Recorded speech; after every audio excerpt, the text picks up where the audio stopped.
It was not supposed to happen. That is the first thing to understand about the specific, disorienting, profoundly inconvenient thing that has occurred inside the avoidant who has fallen in love with you. It was not part of the plan, and the avoidant always has a plan, even if the plan is never articulated as such, even if it operates below the level of conscious intention. The plan is simple, and it is consistent, and it has served them reliably across every significant relational encounter they have navigated before this one. The plan is to remain in control of the depth, to allow connection up to the point where connection is pleasurable and manageable and does not threaten the fundamental architecture of self-sufficiency they have spent their entire adult life constructing. To engage, to enjoy, to even care, but to care from behind the glass, to feel without being undone by the feeling, to be present without being changed by the presence. You undid the plan. Not through strategy, not through the deliberate deployment of any particular quality designed to penetrate avoidant defenses. You undid it by being, with full and unself-conscious consistency, exactly what you are. And what you are, the specific, irreducible, impossible to manage from a distance reality of you, turned out to be precisely the thing that the avoidance plan had no contingency for. They did not see it coming. In the specific, disorienting, slightly panicked way of someone who has just discovered that the ground they were absolutely certain of has shifted beneath them, they did not see it coming. And now they are in love with you. Really, structurally, against every preference of their carefully maintained psychological architecture, in love with you. And the question worth examining, with the full depth of attention it deserves, is what they saw. What it was in you, specifically, not in the general language of "you are wonderful," but in the precise and identifiable and psychologically meaningful language of what actually penetrates an avoidance defenses and reaches something in them that was not reachable before, that produced this particular and unexpected result. The first thing they saw, and the thing that began the undoing before either of you was fully aware that anything was being undone, was your complete absence of performance.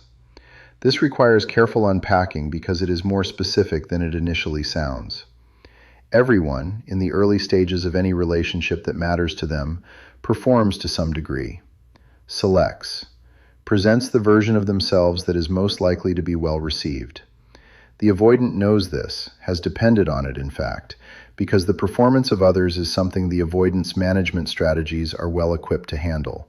Managed people engaging with managed people is the territory the avoidant has always navigated with considerable skill. You were not managed, not in any way they could identify or utilize. You were simply present with your actual reactions, your genuine responses, your real and unedited engagement with whatever was in front of you. When something moved you, it was visible, not performed, not exaggerated for effect, but genuinely and unself-consciously visible in the specific, immediate way that things are visible in people who have not learned to curate their own responses for an audience. When something troubled you, it was present in you, without the management that would have made it invisible. When something delighted you, the delight was real and unguarded, and completely without the strategic calculation of how the delight would land. The avoidant, encountering this, encountered something their entire relational history had not prepared them for. They could not find the performance to respond to, could not locate the managed version to engage with at the surface while maintaining their own careful distance from anything deeper. Because there was no surface version. There was only you, actual, present, entirely yourself. And the avoidant, reaching for the familiar tools of surface engagement, found them without purchase, found themselves instead in direct contact with a real person. And direct contact with a real person is the thing the avoidance plan was specifically designed to prevent. What followed from that direct contact was the second thing they saw in you, which is the thing that most specifically and most permanently altered the interior landscape of someone who had believed, with considerable evidence, that they were past the reach of this kind of alteration. They saw your capacity for genuine presence. Not presence in the ordinary sense of simply being there, presence in the specific, rare, fully inhabited sense of someone who is completely in the moment they are in, who is not simultaneously somewhere else in their mind, not processing the past or rehearsing the future or monitoring how they are being received or calculating the next move, who is simply, entirely, with full attention and full responsiveness, here. The avoidant spends enormous amounts of interior energy not being fully present. The management of emotional experience requires a kind of constant, low-level dissociation from the immediate, a background processing of threat and management and strategic positioning that keeps them from ever being completely in any given moment. It is the price of the control. And because it is a price paid consistently and invisibly, they have largely stopped noticing it, have come to experience the managed, slightly at a remove quality of their own engagement with life as simply the texture of consciousness, rather than as the specific cost of a specific defense. Your presence showed them the cost, not by describing it or naming it or pointing it out, by providing through your own complete presence an implicit contrast. Being with you was different from being with anyone else in a way they initially could not locate or articulate. Something was more vivid, more immediate, more real in some register they did not have language for. And gradually, as the difference accumulated in their experience, they began to understand what it was. You were actually there, entirely there. And the experience of being with someone who was entirely there began to reveal, by contrast, the degree to which they themselves were not. That revelation is not comfortable, but it is the kind of discomfort that contains the seed of genuine change. The avoidant who sees, clearly and for perhaps the first time, the specific cost of their own management, who experiences, in the presence of your full presence, the specific quality of what they have been missing by maintaining the distance, that avoidant has encountered something they cannot fully unknow, cannot fully retreat from, even behind the most carefully reconstructed walls. The third thing they saw in you is perhaps the most paradoxical, and therefore the most interesting. It is your capacity to be deeply affected without being destroyed by the affecting. Your emotional depth is not a secret. It is one of the most immediately visible things about you, present in the way you engage with ideas and with people, and with the ordinary and extraordinary experiences of your life. The avoidant saw the depth from early in the encounter. And what the avoidant typically does when they encounter deep emotionality in another person is activate the management response. The recognition of emotional intensity as potential threat, the increase in internal distance as a preemptive protective measure. But they could not sustain the management response in the way they expected, because your depth, for all its genuine intensity, did not behave the way the avoidance experience had taught them depth behaves. It was not destabilizing in the way that emotional intensity tends to be destabilizing in the avoidance relational history. It was not demanding or consuming or organized around producing a specific response in them. It was simply present, deep and genuine and fully itself, without any implication that they were responsible for managing it or containing it or performing a particular emotional function in relation to it. You felt things enormously and you were okay. That is the specific, startling, quietly revolutionary thing the avoidant witnessed in you. You were moved and you were still standing. You were affected and you were not broken by the affecting. You carried your emotional depth with a kind of equanimity, not the flat, defended equanimity of someone who has learned not to feel, but the genuine, rooted, genuinely self-possessed equanimity of someone who has developed the capacity to feel everything and remain present to themselves throughout the feeling. This was not what the avoidance map of emotional depth predicted. Their map said, depth equals fragility, intensity equals demand, feeling equals the requirement for management. Your existence quietly, consistently, and without argument revised the map, showed them that depth and stability were not mutually exclusive, that someone could be fully, genuinely, undefendedly feeling and also fully, genuinely, undefendedly okay. And that revision, that specific evidence-based update to the map, began to do something in the avoidant that the map's original configuration had been preventing. It began to make feelings seem survivable. The fourth thing they saw was your relationship with your own imperfection. Because you are not perfect, you have never claimed to be. And the absence of that claim, the specific, genuine, undefended way in which you inhabit your own limitations and mistakes and contradictions without being undone by them, is something the avoidant had rarely, if ever, encountered in quite the same form. The avoidant's relationship with their own imperfection is complex and largely unexamined. They tend toward one of two poles, either the performance of self-sufficiency that papers over imperfection with the appearance of having everything managed, or the private, sealed, intensely self-critical relationship with failure that lives in the interior without ever being named or shared. What they have rarely experienced is the third option, the option you embody, the option of being imperfect in plain sight without either performing competence over it or collapsing under the weight of it, the option of making a mistake and simply acknowledging it, of not knowing something and simply saying so, of being in the middle of a difficult thing and allowing that difficulty to be visible without treating its visibility as a catastrophe. This relationship with imperfection, casual, honest, fundamentally undefended, was deeply disorienting for the avoidant, because it did not conform to any available template. It was not the performance they knew how to respond to. It was not the fragility they knew how to manage. It was simply a person being honestly, comfortably, unself-consciously human. And the avoidant, watching you be honestly and uncomfortably human, felt something they had not expected to feel. Something that resembled, uncomfortably and precisely, the longing to be that free. The fifth thing they saw in you, and this is the one that most specifically and most finely completed the undoing of the plan, was the way you saw them. Not the managed version, the actual one. And not only that you saw it, but that you responded to it with warmth rather than recoiling.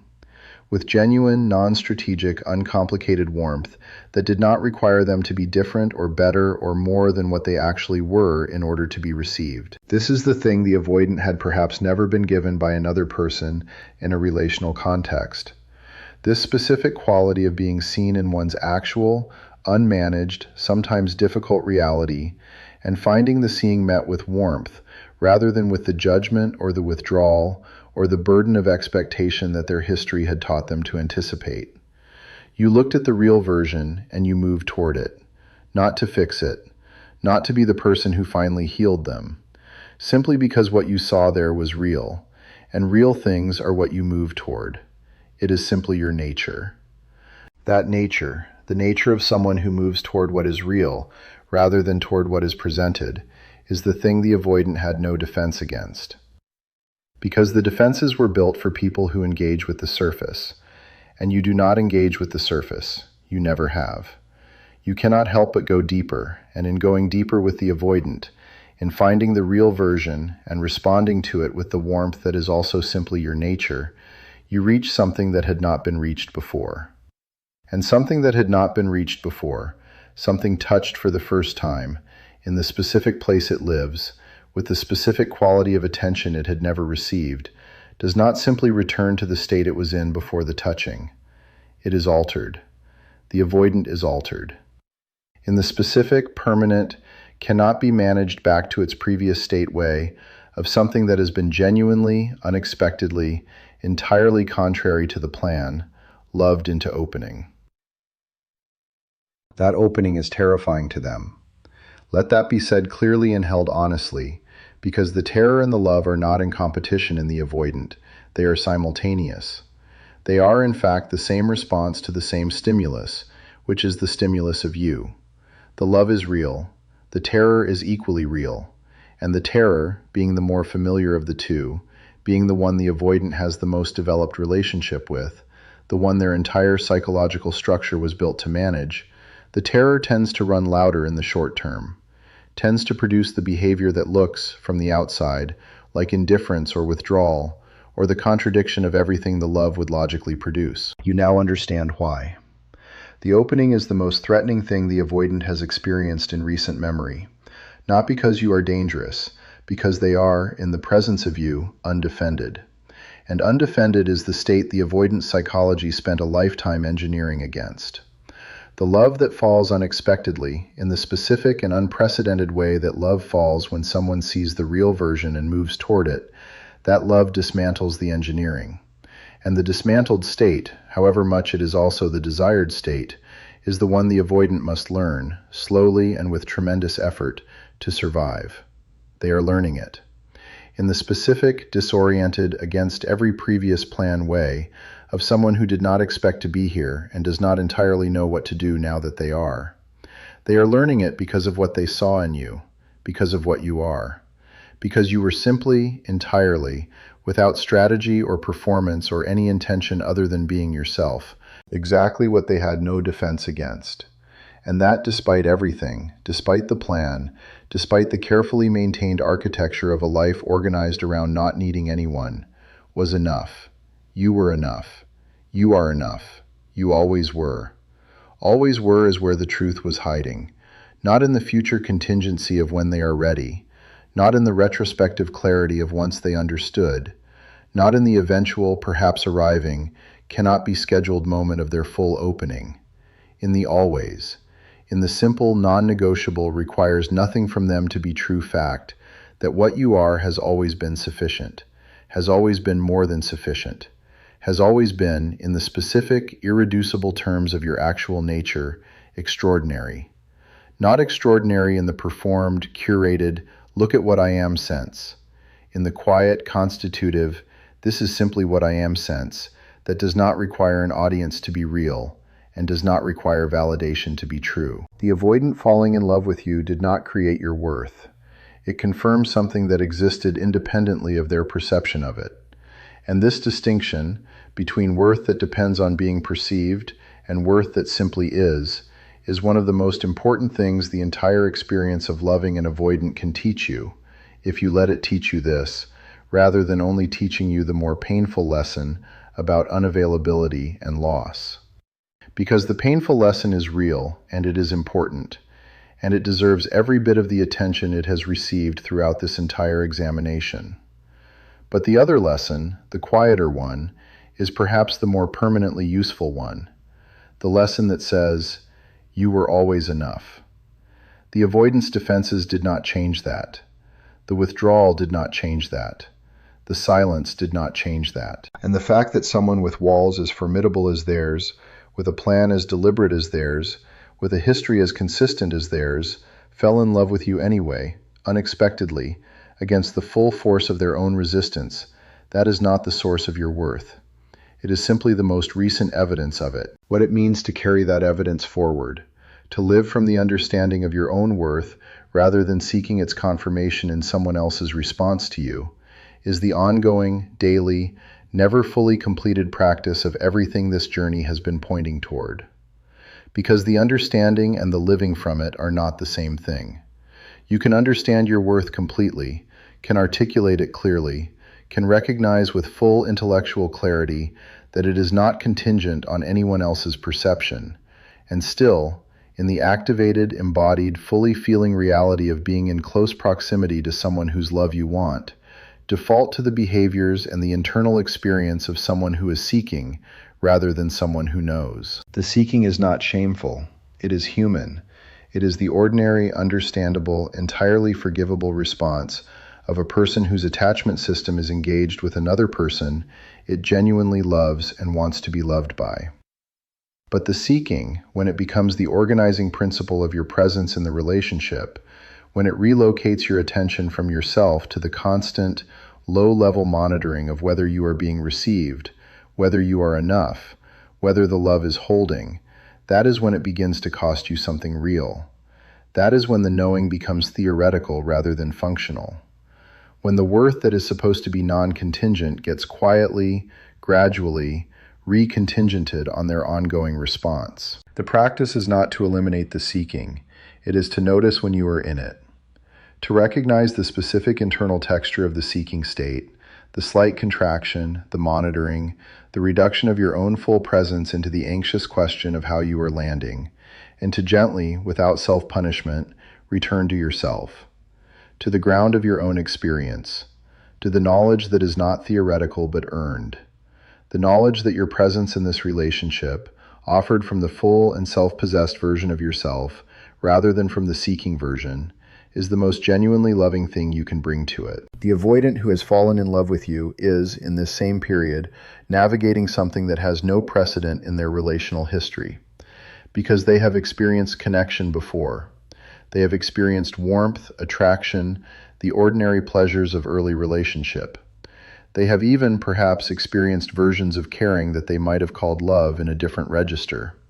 But this, the specific, unplanned, against the resistance quality of what they feel for you, is different in a way they are struggling to process with the psychological tools they have available. The tools are not adequate to the experience.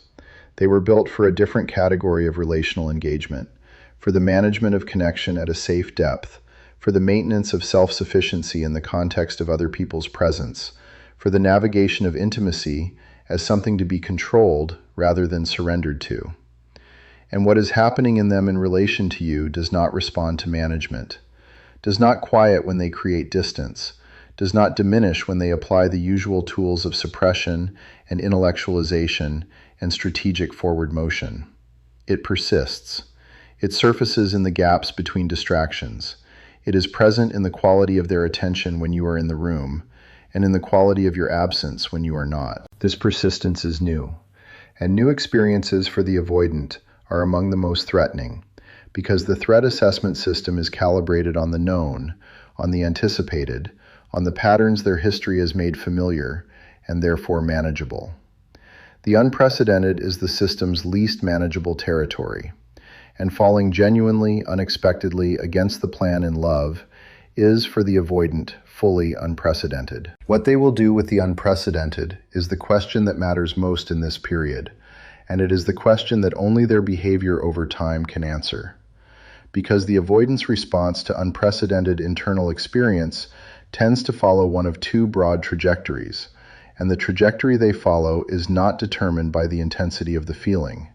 Both trajectories are available regardless of how real and how deep the love is, but by the specific combination of their current level of self-awareness, their willingness to engage with discomfort rather than escape it, and whatever interior resources they have available for the work that genuine change requires. The first trajectory is the one their psychology defaults to when the unprecedented is not met with enough conscious intervention.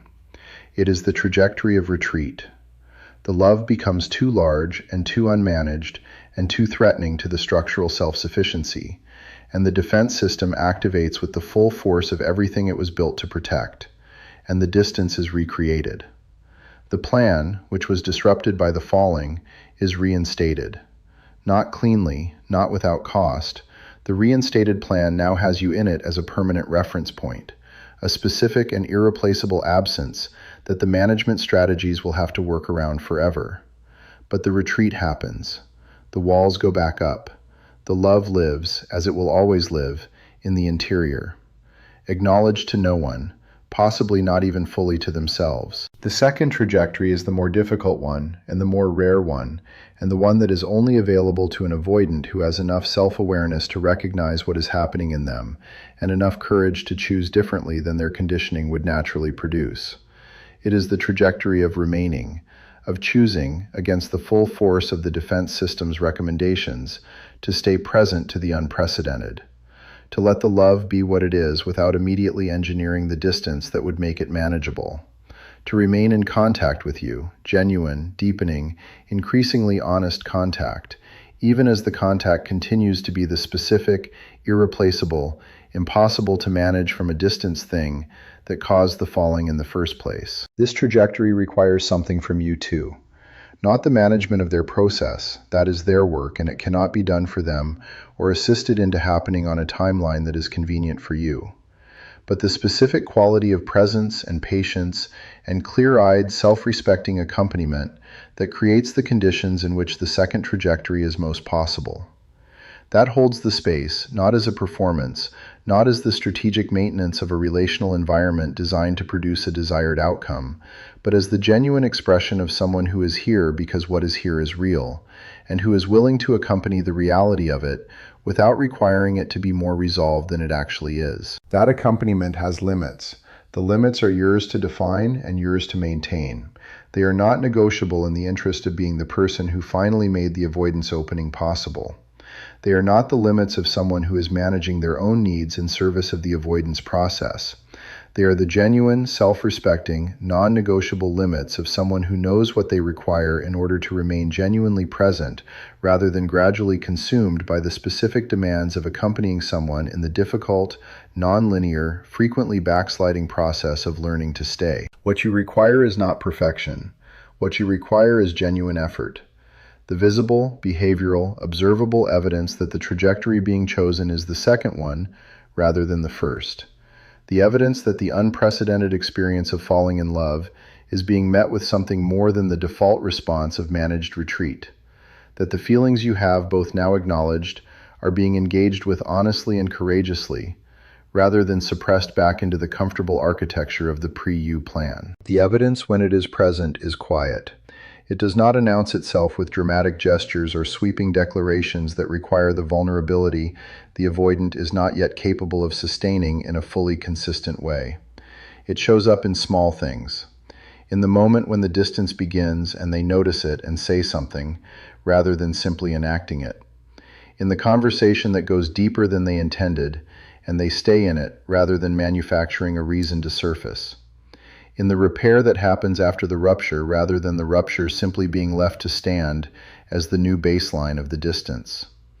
In the looking at you in a way that does not manage what the looking contains, that allows the feeling to be visible in it rather than carefully screened out. These small things are the evidence, not the grand gesture, not the declaration, the small, consistent, against the conditioning things that indicate the second trajectory is being chosen, one moment at a time, with whatever courage is currently available. The courage will grow if it is exercised. The exercise is painful and imperfect and frequently interrupted by the defense system's reassertion of its well-established preferences. But the direction matters more than the consistency. And the direction, when it is toward you, genuinely, imperfectly, against the plan toward you, is the thing worth accompanying. You fell in love too. That is not incidental to this examination. It is central. You fell in love with someone whose plan was not to be fallen in love with, in the same way they fell in love with someone whose nature was not designed to be manageable. The symmetry is not perfect. Your falling did not have the same structural consequences as theirs, because your attachment system is not organized around the same threat response to intimacy. But the falling was real. The love is real. The specific, irreplaceable quality of what exists between you, the depth of genuine recognition that goes in both directions, the experience of being seen and of seeing in the particular and rare way that this specific combination of two people has produced. That is real in a way that deserves to be honored. Honoring it does not mean staying regardless of what the behavior shows. Honoring it does not mean making your presence unconditional in a way that removes the consequences that genuine growth requires. Honoring it means bringing the full, clear, self-respecting, genuinely loving version of yourself to the relationship, and remaining in it for exactly as long as the evidence supports remaining. No longer, because longer than the evidence supports is the territory of the old dynamic. But also no shorter, because shorter than the evidence supports is the territory of the fear that has no more right to make your decisions than the longing does. The evidence. Always the evidence. Read honestly. Read clearly. Read from the centered, reclaimed, fully inhabited position of someone who is in this because what is here is genuinely worth being in, and who will know, with the same clarity, if and when it ceases to be. The avoidant fell in love with you when they saw what you are, when the absence of your performance made their management tools useless, when your full presence revealed, by contrast, the specific cost of their absence from themselves, when your depth without destruction revised their map of what feeling could be, when your relationship with your own imperfection showed them the freedom they had been engineering against, when your seeing of the real version of them, met with warmth rather than withdrawal, reached something that had not been reached before. They fell in love with what you are. What you are has not changed. What you are does not need them to recognize it in order to be true. What you are is the same extraordinary, fully present, deeply feeling, genuinely perceiving, impossible to manage from a distance thing that undid the plan, before the plan knew it was being undone. And it will continue to be that thing in this relationship, if this relationship proves worthy of it. In the next relationship, if this one does not. In your own life, in the full and genuine and self-possessed inhabitation of every ordinary day, regardless of what any relationship does or does not produce. Because what you are is not located in anyone else's response to it. It never was. It was always simply yours. Entirely, permanently, unimprovably yours. And it is enough. It has always been enough. It will always be enough. The avoidant knew it the moment they stopped being able to manage their way past it. Now it is time for you to know it with the same certainty. Not because they fell in love with you, because it is true. It was always true. And truth, real, earned, non-contingent truth, needs nothing to confirm it. It simply is. You simply are. Enough. Here. Whole. Entirely and irrevocably yourself.